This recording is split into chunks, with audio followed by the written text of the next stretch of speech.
semuanya, apa kabar? Semoga tetap sehat ya. Perkenalkan, nama saya Agnes Magdalena Koko, kelas S semester 3, Prodi PGSD Universitas Nusa Cendana. Nah, pada pembelajaran kali ini kita akan belajar materi kelas 5, tema 1, subtema 1, pembelajaran 1. Sebelum kita mulai belajar, ada baiknya kita berdoa dulu agar apapun yang kita belajar pada hari ini dapat berjalan dengan baik. Berdoa mulai. Berdoa selesai. Nah, anak-anak, tujuan pembelajaran kita kali ini yaitu yang pertama, siswa dapat menyebutkan organ gerak hewan pada manusia secara benar. Yang kedua, siswa mengetahui fungsi dan kegunaan dari organ gerak hewan dan manusia.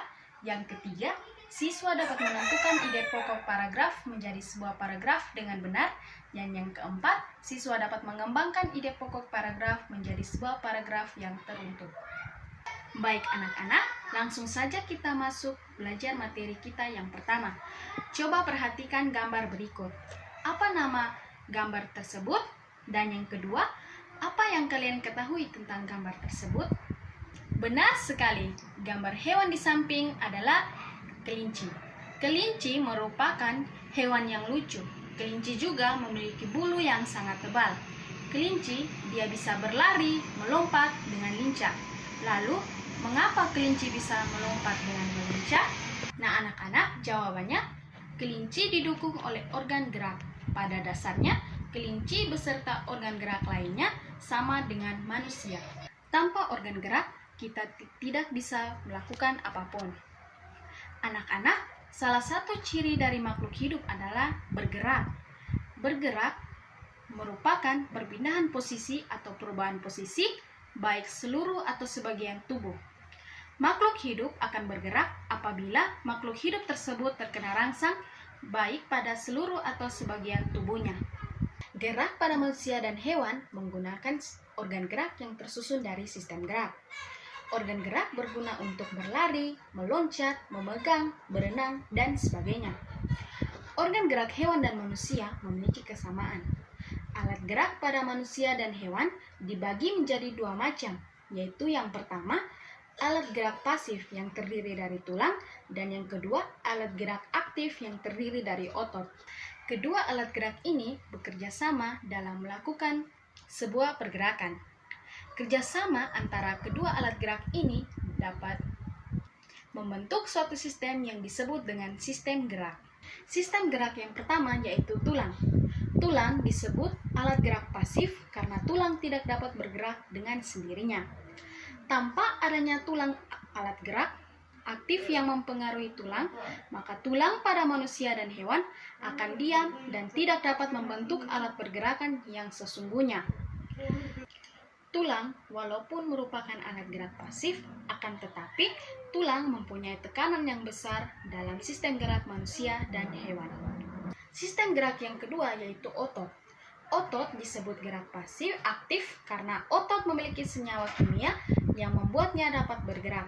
Pada saat otot yang menempel pada tulang bergerak, otot tersebut akan membuat tulang tersebut ikut bergerak. Baiklah anak-anak, setelah mempelajari materi organ gerak hewan dan manusia, berikutnya kita akan mempelajari ide pokok dan kalimat pengembang. Apa yang kalian ketahui tentang ide pokok dan kalimat pengembang? Pertama-tama, Ibu akan menjelaskan pengertian dari ide pokok. Ide pokok merupakan gagasan yang menjadi dasar sebuah paragraf. Ide pokok biasanya disajikan pada kalimat utama. Kalimat utama yang biasanya menerapkan ide pokok berada di awal paragraf, tengah paragraf, atau akhir paragraf. Sedangkan yang kedua yaitu kalimat pengembang. Kalimat pengembang adalah rincian informasi yang mendukung dari ide pokok dalam sebuah paragraf.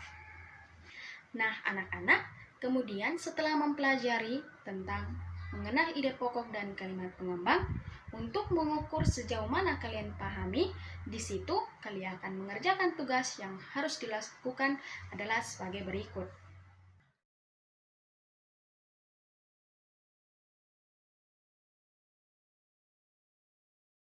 Tugas kalian adalah menentukan ide pokok dan kalimat pengembang dari bacaan tadi. Baik anak-anak, seperti yang sudah kalian pahami sebelumnya bahwa dalam suatu paragraf terdapat ide pokok, kalian juga bisa mengembangkan ide pokok menjadi paragraf yang padu. Nah, berikut ide pokoknya.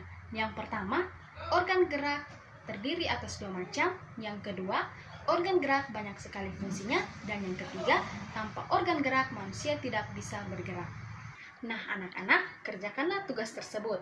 Setelah selesai, kalian bisa mengumpulkan ke ibu untuk mengoreksi jawabannya. Untuk mengakhiri pembelajaran hari ini, kita akhiri dengan berdoa. Berdoa mulai. Berdoa selesai. Demikianlah materi yang ibu sampaikan. Semoga materi yang disampaikan itu bermanfaat. Nah, anak-anak, apabila selama penyampaian materi ada kesalahan, ibu minta maaf. Salam sehat, semangat selalu. Bye-bye.